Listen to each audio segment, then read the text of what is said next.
Hello, I'm Bill Press, host of the Bill Press Pod, and this is Trump's Project 2025 Up Close and Personal, Chapter 3. Now, if you've been listening to this series, you know that this podcast anticipates what would happen to everyday Americans were Trump ever to return to power. Yes, the people and the stories in this series are fictional, but the policies that upend each of their lives and the country, hey, they're all too real. Those situations are drawn directly from the pages of Project 2025 and Trump's own words and promises. This episode tells the story of what would happen when a longtime civil servant and disease specialist comes up against the unqualified partisans recruited for a second Trump administration by Project 2025. It's read for us by CCH Pounder.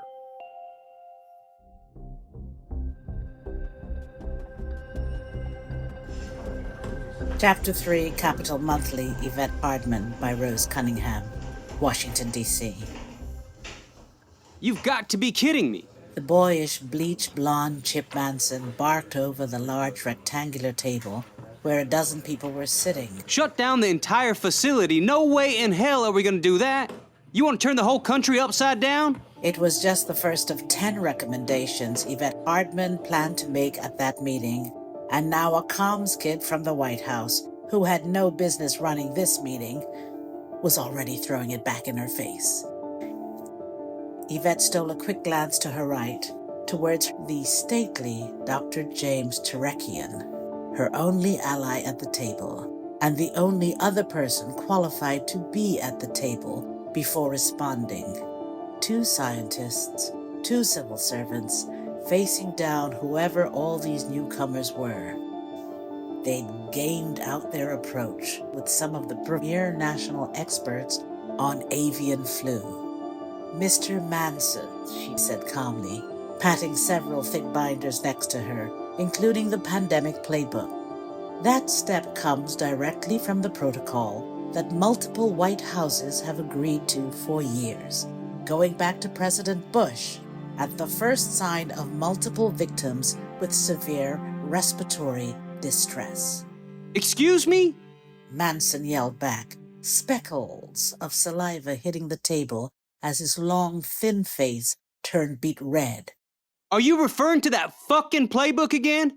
One by one, over the prior 8 weeks, experts like themselves had been ushered out of the nation's most important federal posts across all agencies with missions to prevent another pandemic. Meeting formally since fall of 2024 through January 2025, they'd watched in alarm as growing signs of avian flu in livestock in the South and Midwest portended the virus spreading to humans. They were now only one bad mutation and sloppy response away from a COVID-level crisis. The drama of the election and the victory of a science-denying candidate had kept the risk out of the national spotlight, when faceless undocumented immigrants in the shadows of rural America were the first ones to get sick. That didn't make the news either. Now here they were, with Americans largely clueless about the potential for a devastating pandemic. Also clueless, Yvette thought, were these blank new faces now sitting around the table, the ones who'd replaced all those experts and scientists fired since January. Following Chip Manson's absurd tirade, the new crew turned towards Yvette. 8 white men, 1 white woman, most had shown up for the first time at the February meeting, held deep in the dingy bowels of the old executive office building, since the president's elimination of the West Wing's Office for Pandemic Preparedness. The second time, the same president had axed it. The first time had left the country fatally unprepared for COVID-19 in 2020. But no one who'd learned from that mistake was back now. This new administration wanted to again play down the whole thing and stick a partisan political hack at its helm, meaning politics would motivate the work. No science at all. Not real disease prevention. 3 more new faces joined them for this meeting. And as in the prior meeting, all three walked in clinging to a glossy manual with a large photo of the president on its cover. No one had given Yvette a copy, but the content looked more political than official. Only Yvette and Dr. Terekian were left to witness the dramatic downgrade of public health personnel in such a short time. The public health experts whom these people replaced had more than 2 centuries among them of the world's richest experience, researching, tracking, and preventing the disease they were now confronting. Scientists and researchers and security experts, doctors and veterinarians, all at the top of their fields, and critically, they'd worked together long enough that they comprised a live, interconnected web of pandemic fighters. They played it all out, challenged every assumption, refined every contingency plan, and all that work had led to the playbook Yvette had in front of her. No group had been better prepared on the planet for what they face. Yvette looked out at the ruins of it all. The new people staring at her were there largely due to recent political activity, fierce anti-science ideology, or industry ties. Maybe they'd set the budget for a local health department or sewer system. No direct experience. 2 had even been fake electors from the attempt to overturn the 2020 election, rewarded for their loyalty. On paper, the brightest at the table were transplants from the right-wing think tanks, smart, but driven by ideology. From those high-paying and corporate-backed ivory towers, they'd written tomes recommending the exact opposite of the playbook guidance. One had expounded on herd immunity as the best solution, citing pseudo-studies from small countries. Let it spread fast, he advocated, which Yvette knew would kill millions. Her heart beat faster. Chip, we have war-gamed the scenario for years. Once multiple workers at a facility like this show serious symptoms, it means a new mutation may have occurred. We have to shut the plant down and begin detection and containment measures. The risk of spread is high, even if we do all that.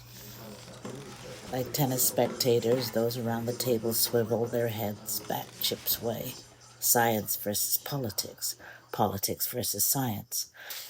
But unlike a good tennis match, all knew who would win, including Yvette, because November had settled that contest. Chip Manson made up for in anger what he lacked in age and stature.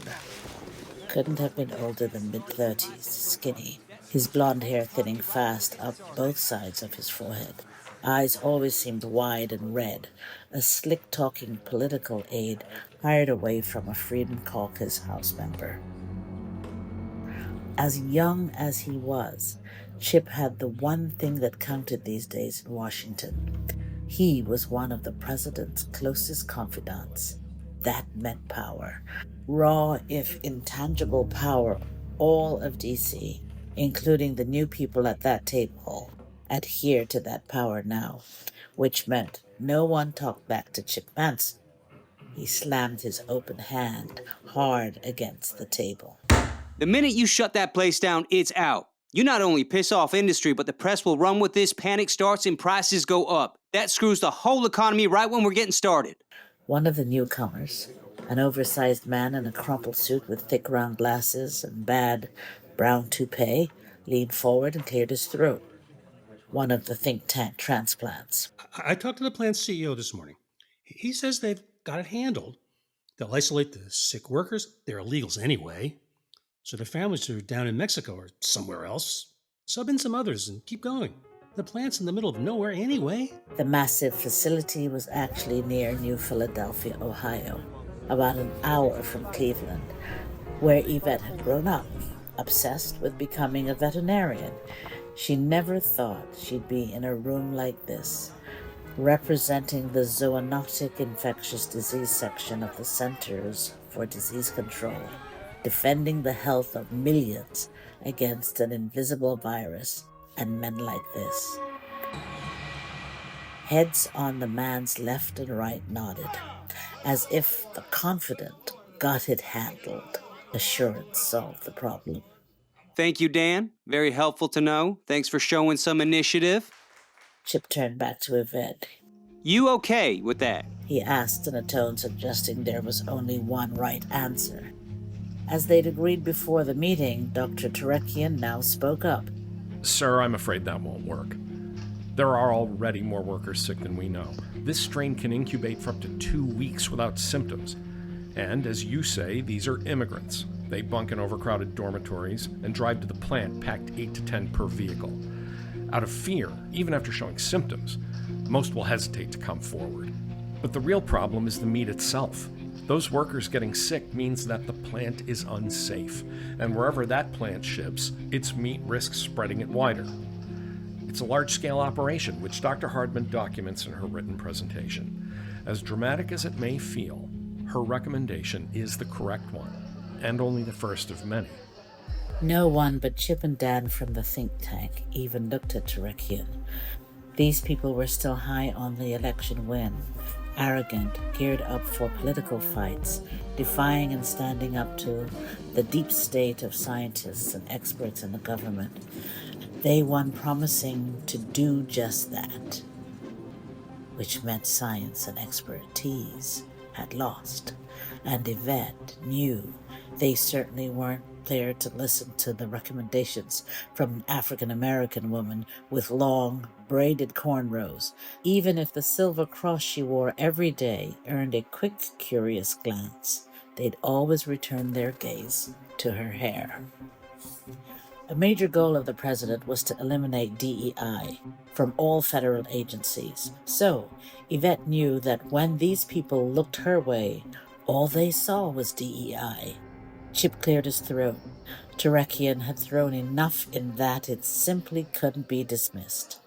Dan, please call the CEO and ask him about Dr. Terekian's concerns. Hopefully he can deal with them without having to shut down. Yvette could feel her own temper boiling up, her body tensing. There was no way to deal with Dr. Terekian's concerns without a shutdown. 6 workers with severe symptoms from avian flu meant it was too late for that. Hell, given the 50% mortality rate, higher than even the peak of COVID-19 in early 2020, 3 of those workers would likely die in less than a week. If only these people knew the horror of how they would suffocate, alone, drowning in their own ravaged lungs. But Chip, even acknowledging Terekian's words, was a small step in the right direction, a tiny victory. Terekian knew it as well. I'm happy to join the call with you. I've worked with industry often on issues like this. Dan chortled, amused at the offer. Most of their other faces smiled too. No need, Doc. You may have not gotten the memo yet, but industry's got a different attitude now that we're in charge. I'll make the call and report back. Chip took charge again. Okay, Dr. Hardman, that takes care of your first recommendation. Do you have any others? Any others? Yvette thought. Narrowing it just to 10 had been work. Over the next 25 minutes, she managed to talk through 4 more steps. It didn't go well. The communication strategy was key, she explained, striking the perfect balance of making the crisis real enough to spur Americans to protect themselves and reduce spread, but not so dire or hopeless to induce panic. Gently and without blaming the president, she explained that had been one of the costly mistakes from 2020. What she didn't say is that they'd felt like storm chasers, warning of an imminent tornado as millions walked right past available shelters, and that the president's unscripted and cavalier words throughout had spurred the disastrous disconnect, leading to hundreds of thousands of needless deaths. Next. Chip said impatiently when she completed the page. For her third recommendation, just as they'd gamed it out, she praised the president's 2020 surge of the COVID-19 vaccine. Chip smirked and waved his hand. Vaccines! Oh, you won't be doing that again this time. All but two around the table laughed out loud. I will not give 1 penny to any school that has a vaccine mandate or a mask mandate. In just 4 years, the same president had entirely reversed his stance on vaccines, and his new crew reflected that. The next two steps were rejected just as quickly. As with the vaccine surge, all were rejected for hollow political considerations. No health, no science, no thought of any consequences beyond the next week's news cycle. If the nation were watching this meeting, they'd be horrified. So, facing the most dire risk of a major pandemic since COVID-19, a risk far more lethal than COVID, threatening to ravage much younger portions of the population, the meeting ended with a single agreed-to step. A resolution so asinine it left Yvette's stomach churning. A guy who recently worked at a think tank funded by industry, calling up the CEO of the infected meat processing plant to ask that CEO if they could quietly handle this massive risk to the American public themselves. The answer, of course, was no. But as she stood up from the hour from hell, Yvette knew full well the CEO would say yes. As Dan himself had suggested, the election result empowered that CEO to say yes. No follow-up questions needed. They didn't want to be seen leaving the meeting together. So she and Dr. Terekian took separate Ubers back to their respective offices. He to the Department of Health and Human Services, and she to the CDC, while debriefing over their burner cell phones. You held firm in there, and the presentation you circulated with them at least leaves a paper trail. And you emailed it as well? Sure did. In a group email to all of them. So glad you got your words in. Might have been the only time you've broken through with some of those people, and your clarity gives us a leg to stand on. Yes, but Chip and that Dr. Fowler shut it down fast. That was pre-planned. That meat company is a major donor to the president. Fowler and Manson were reading off their corporate talking points. I'm sure. I'll fill the team in. You get back to your office. Yvette eyed her flip phone uncomfortably as she closed it, her hands shaking. They knew all their emails were being read, government cell phones and texts no doubt listened to. Hopefully, they hadn't yet caught on to their new burners. She walked briskly to her office while exiting the elevator. 2 long hallways, usually clean and tidy, now strewn with boxes and papers, as a revolving door of new and old staff rotated in and out of the various offices along the way. The White House called it the Project 2025 transition, and it was turning Washington upside down. She pictured it as a long, meandering line of dominoes falling all around her. Like all the other dominoes in line before her, she'd be toppled soon enough. There was so much to do. Dr. Hardman, how'd it go? A bright-eyed Michelle Simpkins greeted her as she entered her office. Miraculously, the 29-year-old aide, who graduated with a master's in public health from GW the prior year, had not received her HR visit yet. Awful, but about as expected. But they won't be able to deny that we laid it all out, either orally or in writing. How'd it go for you? Oh, good. And you talked to our friends in Wisconsin, Minnesota, and Michigan? Sent it to all the places we talked about. Within the network, some of the most useful allies were health directors and their respective governors in blue states. They maintained large state-level health and agriculture systems and experts, and willing to speak out. And they maintained good relations with in-state papers that were less intimidated by the new administration.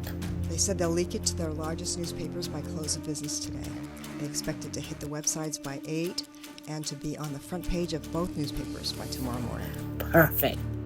Even as she said the words, Yvette's stomach quivered.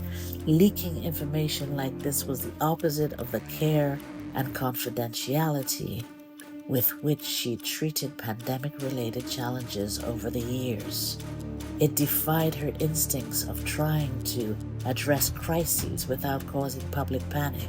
A real risk here. But what Chip Manson most wanted right now was the silence.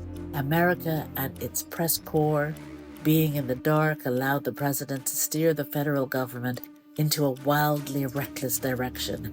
If nobody on the outside knew the other options, the most dangerous path would be followed for all the worst reasons. If the White House didn't pursue their recommended course, the press would have a lot of obvious and tough questions to ask. Michelle, you should head out now. Take that laptop with you and don't bring it back in. Maybe best to get rid of it entirely. I'll get you another one. Michelle frowned. Wow, you're that worried. I am. We spoke up today. The culture they're creating doesn't allow for that. And when this leaks, it will get far worse. Either way, they'll want to blame us. Michelle walked over to the small table, closed the laptop, and placed it in a small black computer bag. Okay, I'll head out now. Good luck. They shared a quick hug and she left. Yvette sat down in the swivel chair at the desk and logged onto the desktop computer. She scrolled through emails that had come in since the morning, more grandiose pronouncements and new protocols from the new CDC leaders. Still, she fired off emails for the next 20 minutes, official-sounding communications to new staff, play-acting the role of a welcoming new boss, onboarding new personnel. Right before she pushed send on an email, the screen of her monitor went blank, then reset to the logon page. Yvette retyped in her name and password. Error, unknown username and password. She typed it in again. Another error. Then came a knock on her door. She opened it. A young woman, perhaps in her mid-30s versus Yvette's 48, smiled awkwardly. She sported a brown ponytail and a shiny new badge on her chest. Human Relations, and she held a thick envelope in her hand. Yvette Hardman, Director, ZID, printed across the top. The woman's lips turned down into a grim frown. Miss Hardman, I'm afraid this is the day that someone will be replacing you. She handed her the envelope. The first page walks through the departure protocol, but I can summarize. We have now terminated your access to your government phone and computer. You will need to have your personal items out of here by 3:30 p.m. at the latest. Yvette looked at her watch. It was already 1:15 p.m. This office had been her home for almost 4 years. Others got until 6, is my understanding. That's been our usual process, but we have a dilemma today. Yvette shook her head, biting her lip. Dilemma? Your successor is raring to go. The woman said, glancing over Yvette's shoulder, clearly taking in the shape of the office. He wants to stop in at 5 p.m. and start moving in. Yvette looked down, squelching her temptation to lament her situation. She took a deep breath, closed her eyes for a few moments, then opened them again. No, there will be no mourning. This visit meant that all the work she'd done in recent weeks had been even more important. God's work. She now knew. Yvette stood taller, rolled her shoulders back, and cast a big smile back at the HR person. 3:30 it will be. Now, when we come back after a short break, we'll meet the man who would replace Dr. Yvette Hardman. He's a man with no qualifications, but who'd be recruited by Trump's Project 2025. Again, we want to inform you that any profits from the advertising in this series will be donated to pro-democracy organizations.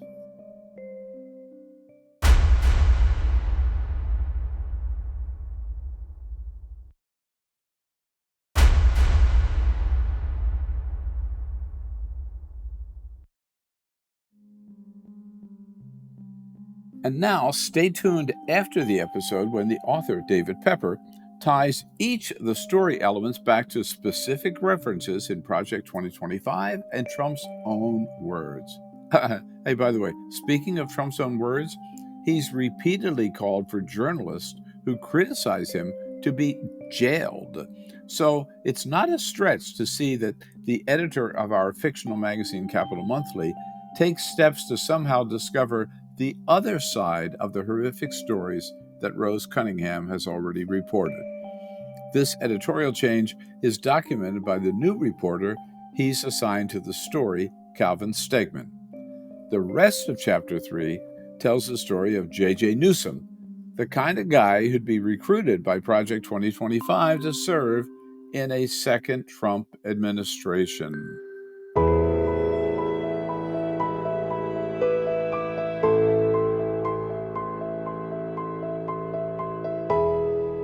Part 2. On Friday, my editor at the Capital Monthly pulled me into his office. He said that some readers and advertisers were complaining about Rose Cunningham's gripping series about how the new administration was impacting real people. I pushed back. It's amazing journalism, I've said. I've admired her work. I have as well, he said. She will keep doing her stories, but we need to add some balance to our coverage. He held up his fingers in quotation marks as he said the word balance. So he said I'd be moving from my beat covering Capitol Hill to take on a special assignment. You're going to spend some time in the field, he said. I'd spend the rest of the year depicting how the lives of everyday Americans were impacted by the new regime. Talk to Rose. She has a good nose for stories. Try to tell stories similar to hers, but from the other side. I flinched. What's wrong? Well, what's the other side of her last story? Or the first one? People celebrating the end of IVF? Or an INS agent celebrating protester deportations? He shrugged.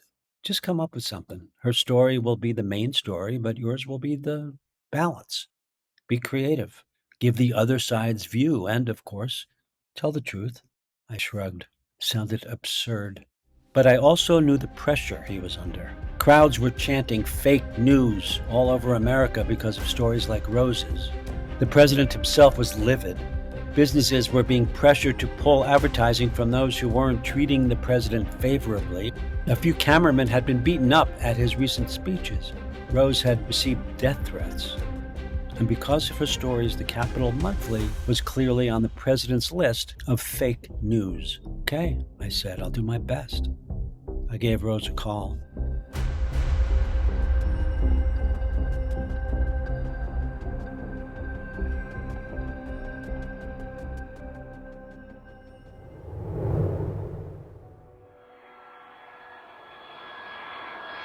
Capital Monthly, JJ Newsom by Calvin Stegman. Washington, D.C. Welcome to Washington, D.C. When JJ had traveled to Washington for the first time, it was during the Obama years.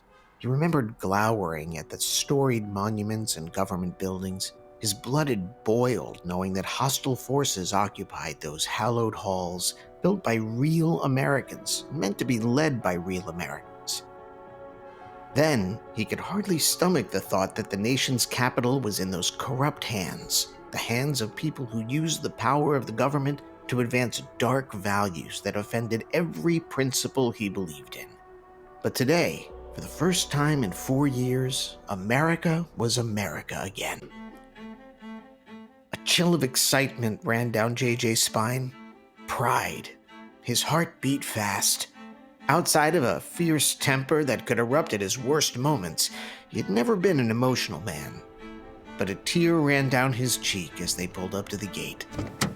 The past 4 years had nearly broken him, but this journey would bring that difficult path to an ending he could not have imagined even months before. Movies didn't end as well as his life story was turning out. He told his wife Stella he was going to a conference in Washington. He just left out that the political conference on January 5th would culminate in a rally the next day with the former president, now finally the president again. Then a march to the Capitol to forcibly stop the vote count. The president had taken America back for real Americans like JJ, but the deep state conspired to topple their leader. They hyped the COVID pandemic to crush the economy and make his president look incompetent. That and the stolen election were the two final straws that convinced him he had to do something.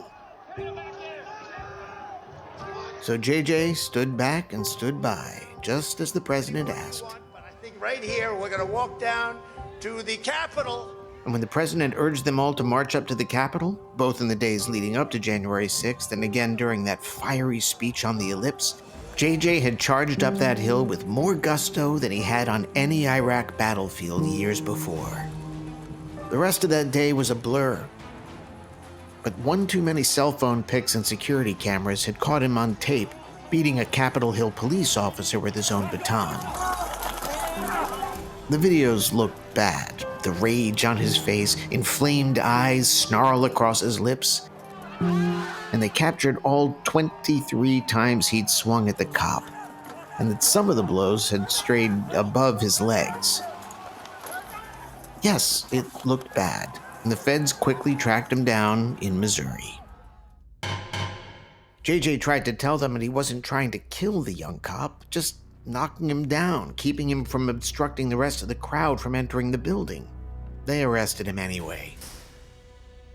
As guilty as the tapes made him look, he refused to plead guilty or apologize. After all, he'd been standing up for his country against those who would destroy it. But that stubborn recalcitrance got him sentenced to 10 years in jail. Among the longest sentences of anyone who breached the Capitol that day. While awful for him and his family, the lengthy sentence made him a hero among his fellow patriots.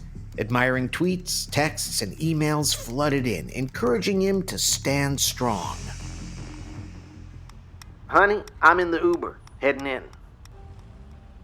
His wife Stella remained back in Missouri. Rural Clay County was most famous for being the home of Jesse James, the namesake JJ had admired since he was a kid. More because he was a Confederate than because he was a bank robber. I miss you already. Stella and their 3 kids would move to D.C. once school was done, and JJ had found a home. I'm so proud of you, honey. We all are. You have earned all of this. He did a double take as the tinted car window reflected his new look back at him. A close-cropped cut of his sandy blonde hair replaced the more shaggy look that he had had for years. He stroked his new goatee, which Stella said made him look more intelligent, more in command. I wouldn't be here without you, JJ said. You were strong throughout it all. Far stronger than I've ever been. His emotion suddenly got the best of him again. Tears flowed down his face as he spoke, which he wiped with the left sleeve of the new sport coat Stella had bought last week and left out for him this morning. Honey, you and the kids saved me. I would never have made it this far. He fell silent, remembering. From the moment of his arrest, Stella had understood, even though it had caught her completely off guard. She'd driven or flown to the federal prison, usually alone, leaving the kids with her parents, so many times. She never once questioned his refusal to show remorse or plead guilty. You did the right thing, honey. She said on every visit. You fought for the country, and you stood up like the president asked you to. Someday, somehow, you will be rewarded for this. At those lowest moments where her encouragement was all he had in his life, he just stared back at her over the wooden table in the visitor's room, fearful that she'd leave him and that the kids would forget him. But she never did. She assured him she wouldn't let them.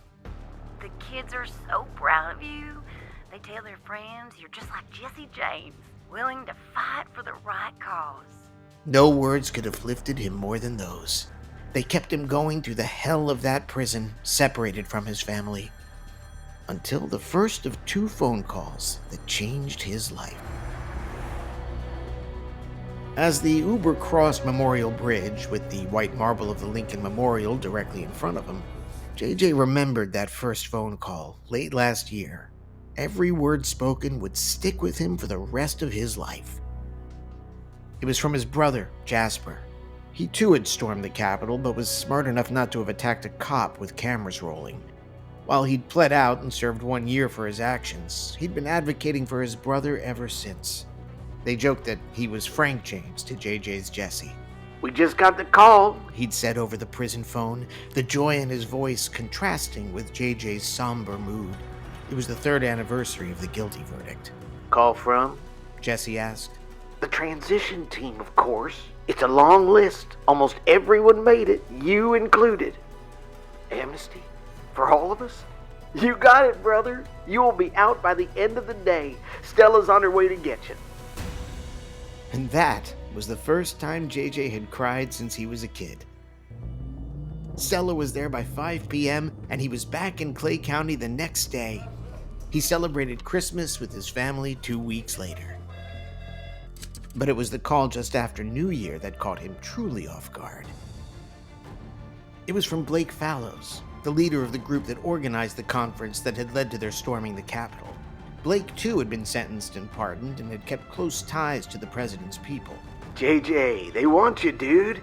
Blake said. They want you. Who wants me? The president does, and his people. They love that you were willing to take one for the team. No apologies, no remorse. That's fucking loyalty. Willing to give up 10 years for the president, for the country. You're a fucking patriot, and they know it. So what do they want me to do? Oh, they got thousands of jobs to fill in this new administration. They want you to take one. They want to make a point to the country. Taking people like you, the most patriotic of the loyalists, and putting you into the most important jobs out there. Visible ones. It'll send a message. Fuck yeah, JJ said, not having worked since returning home, watching the bills add up with no way to keep up on Stella's teacher salary. What kind of jobs you talking about? I got a list I can send you. Some really cool jobs. They said to pick the one you want and they'll make it happen. Only thing is, you need to move fast because they're offering the same to a few others too.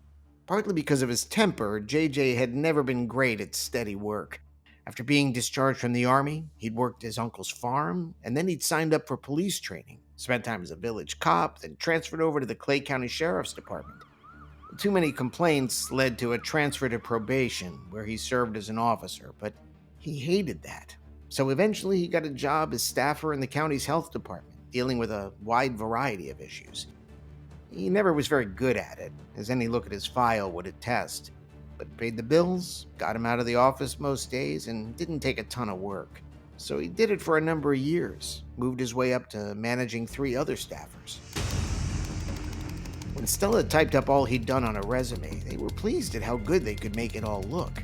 Veteran, police officer, deputy sheriff, county health official.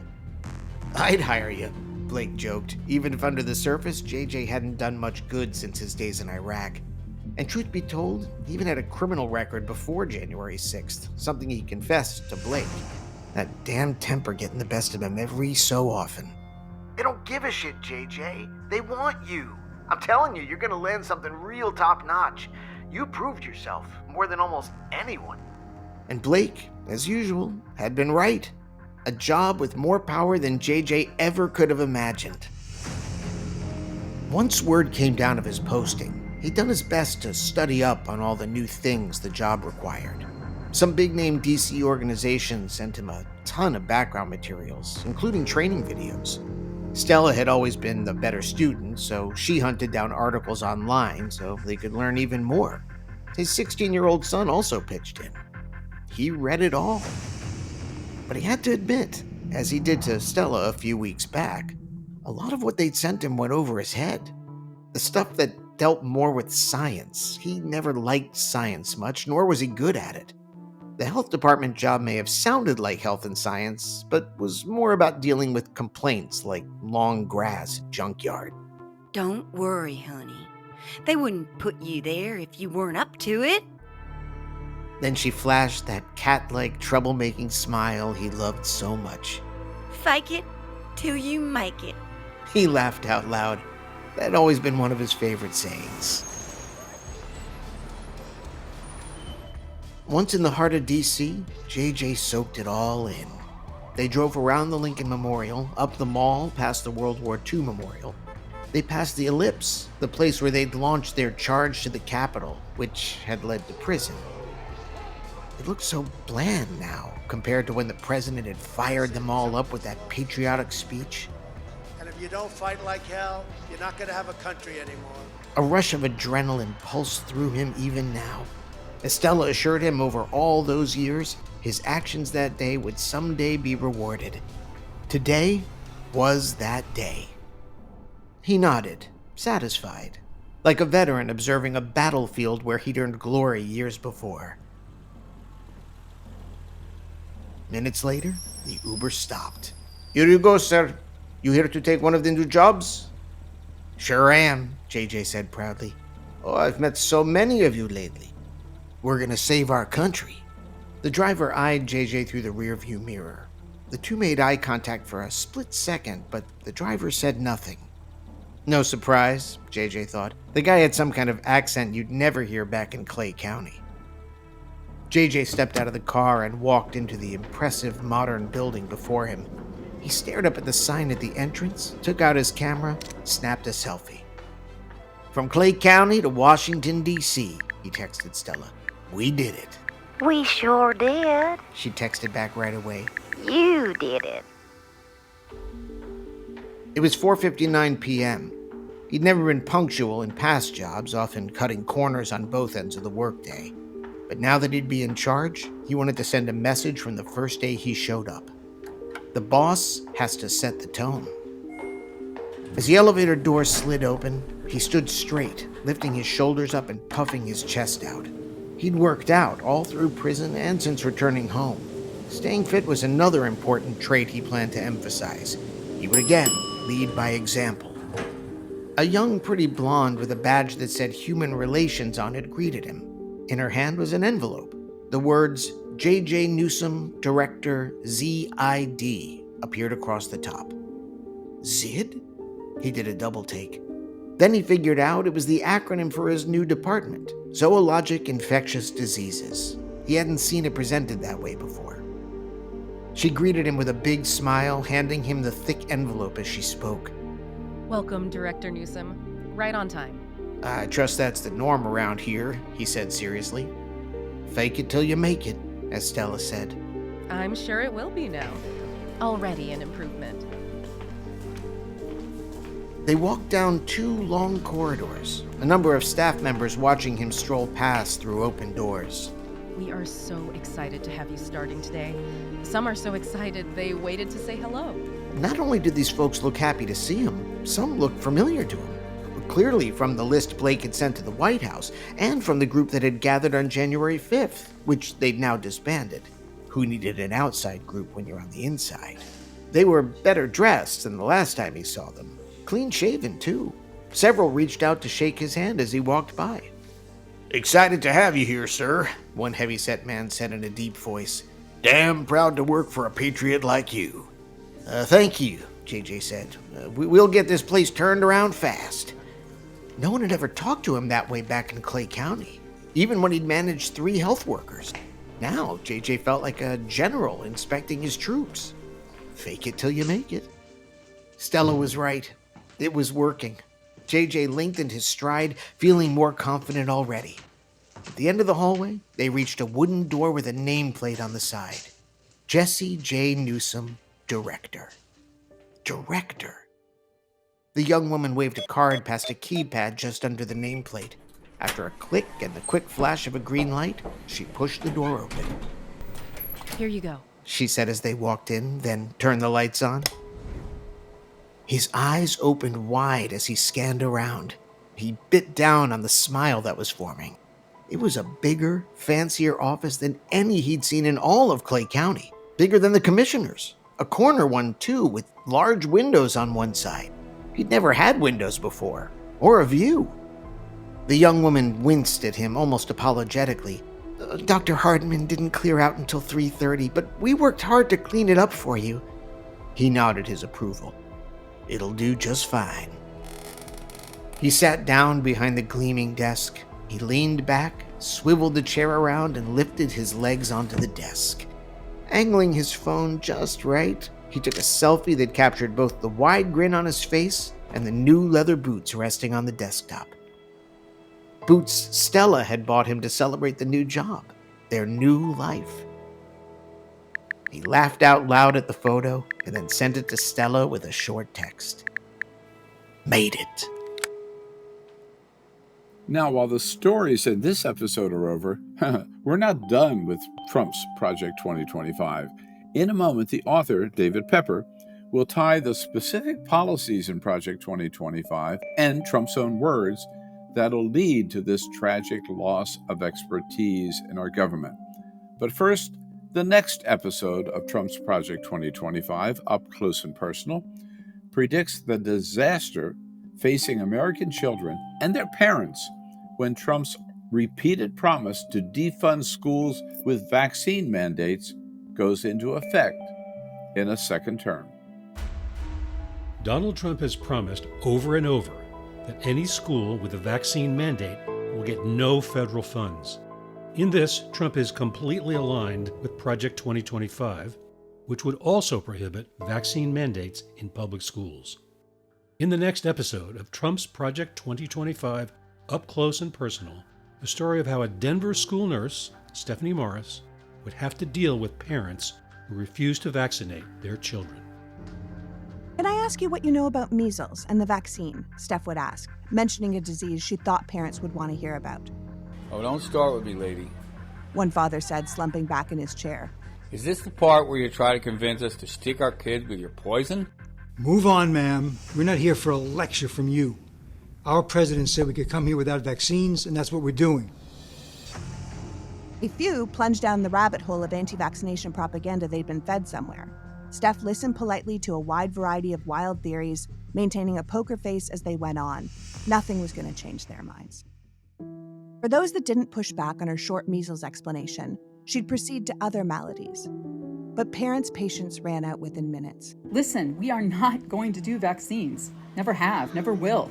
You're wasting your breath and our time. Another leaned forward. Is this really part of your job, getting into our private business? We know what's best for our son, and it's not injecting him with those drugs. We're about freedom. While this podcast is fictional, outbreaks of measles and other diseases are already happening in school districts where vaccination levels are low. The situation would only get more dangerous in a second Trump term guided by Project 2025. You can listen to Trump's Project 2025 Up Close and Personal on all the podcast apps and at 2025pod.com. And now, this important reminder, Trump's Project 2025 Up Close and Personal is available on all the podcast apps and at 2025pod.com. So we ask you again to please subscribe, review, and most importantly, share the podcast with all of your friends and relatives who need to know just how dangerous a second Trump term and Project 2025 would be. Of course, this may not convince Trump voters to change their minds, but it could motivate people who've not yet decided how to vote.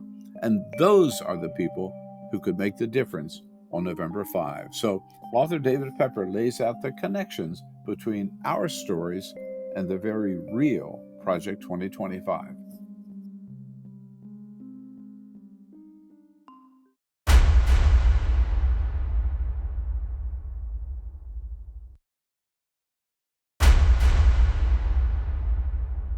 Again, while this story is fiction, we want to remind you it's based on actual policies in Project 2025 and on Trump's own words.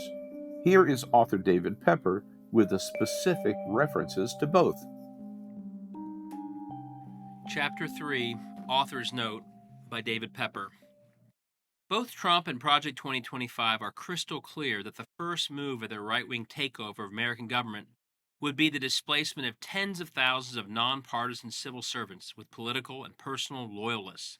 And they're equally clear that displacing science and scientists is a central theme of that agenda.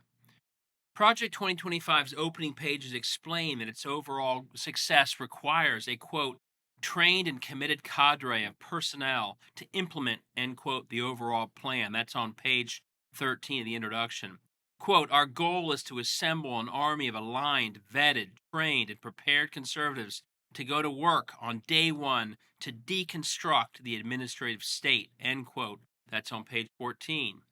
And the first chapter of Project 2025, called Taking the Reins of Government, focuses on how, quote, the new administration must fill its ranks with political appointees. Empowering political appointees across the administration is crucial to a president's success, end quote, page 20. Another quote, political appointees who are answerable to the president and have decision-making authority in the executive branch are key to this essential task. The next administration must not cede such authority to nonpartisan, quote, experts, end quote, who pursue their own ends while engaging in groupthink, insulated from American voters, end quote. The plan continues on page 82. Any new administration would be wise to learn that it will need a full cadre of sound political appointees from the beginning if it expects to direct this enormous federal bureaucracy, end quote. But the plan's authors don't just propose all this. They're already working on it. A big part of Project 2025 is its ongoing current effort to recruit and train political loyalists to enter the new government through what they call the Presidential Administration Academy, an online educational system taught by what they call experts from their coalition. For the newcomer, they say, this will explain how the government functions and how to function in government, end quote. Their goal is to recruit at least 20,000 new foot soldiers, as they call them. They're even airing a recruiting video, which instructs their recruits, quote, it's your job to ensure that the power is executed in line with the president's will, end quote. With this new army of political foot soldiers in place, Project 2025 and its backers don't mince words about what their goal is. It's to, quote, bend or break the bureaucracy to the presidential will. How? Well, J.D. Vance himself says it. As he said a few years back, he thinks they should, quote, fire every civil servant in the administrative state, end quote. In everyday speak, that means getting rid of experts and scientists who are in the government because of their expertise and not there because of politics or loyalty. Trust in these employees is the problem, according to Project 2025. As they write on page 83, quote, the progressive ideology that unelected experts can and should be trusted to promote the general welfare is in just about every area of social life. That's the thing they have a problem with. So Project 2025 aims to end this approach and destroy the ideology, as they call it. Quote, a conservative president must move swiftly to do away with these vast abuses of presidential power and remove the career and political bureaucrats who fuel it, they write on page 8. On page 9, the president must, quote, bring the administrative state to heel and in the process defang and defund the woke culture warriors who have infiltrated every last institution in America, end quote. Same page, Project 25, quote, lays out how to use many of these tools, including how to fire supposedly unfireable federal bureaucrats. So how are they going to do this? What specific vehicle are they talking about?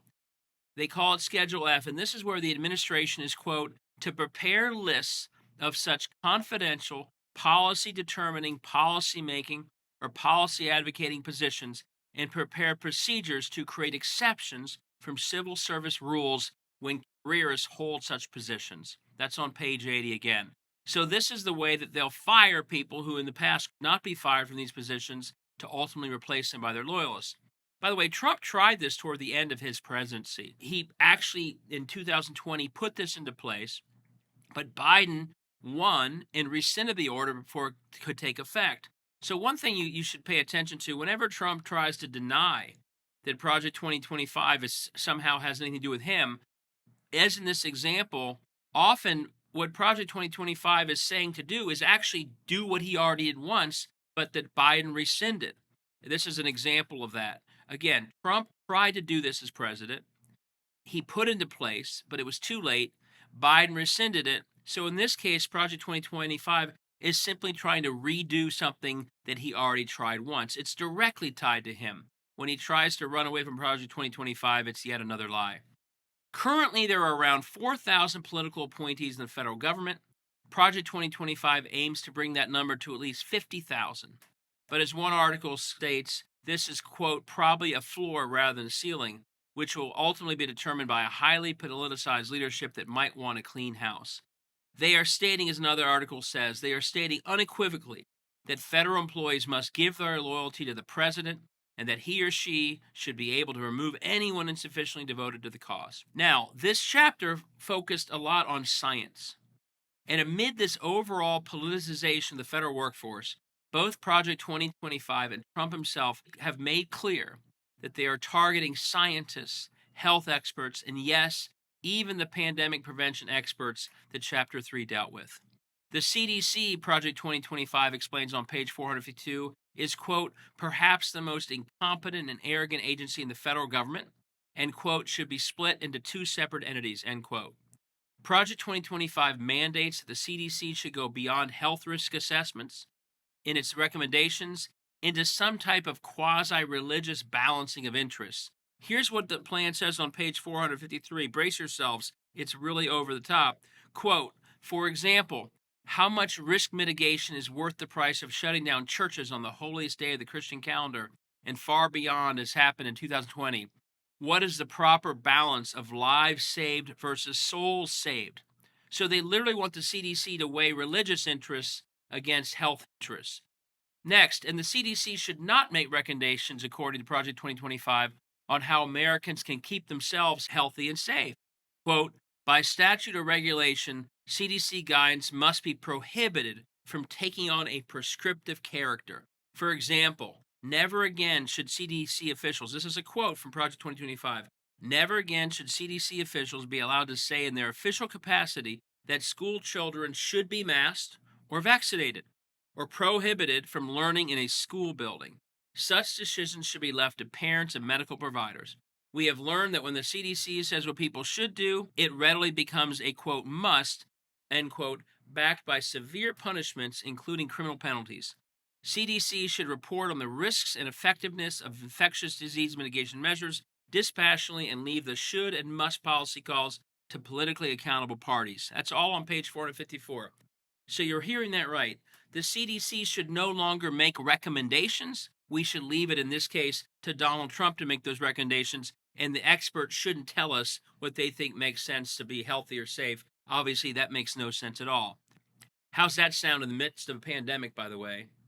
Project 2025 also shows open hostility to science and prevention when it comes to health and human services, including no longer enforcing the COVID-19 vaccination mandate on Medicaid and Medicare hospitals. That's on page 475.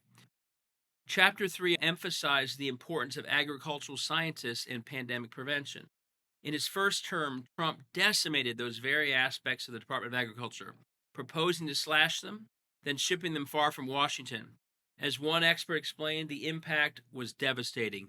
Quote, the agencies have been decimated, their ability to perform the function they were created to perform, it doesn't exist anymore.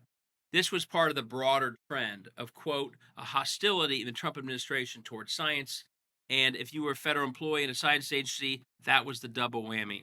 Food and farming research took a major hit over the Trump years, and unwinding that damage means restoring decimated agencies and mistreated employees.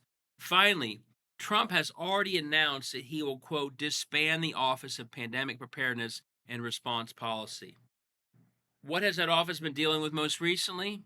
Just as Chapter 3 discussed, quote, the office most recently responded to an outbreak of bird flu in dairy farms, coordinating with the FDA, the Food and Drug Administration, to ensure milk remains safe to drink and working with farmers to contain the virus, end quote. Bottom line, they are dead serious about replacing experts and scientists with loyalists. They are already doing so, and they are particularly targeting scientists, including those who would help keep us safe from the risks of pandemic. Folks, do not let these people get in power to do what they've planned through Schedule F in attacking scientists.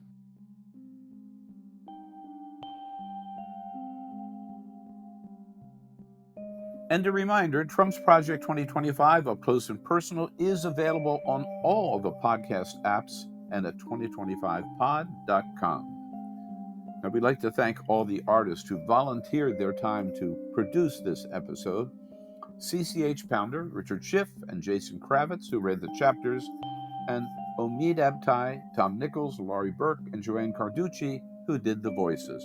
Sound design by Marilys Ernst and John Mosier. Trump's Project 2025 Up Close and Personal was written by David Pepper and produced by Pepper, Melissa Jo Peltier, and Jay Feldman, and is a production of Ovington Avenue Productions and the Bill Press Pod.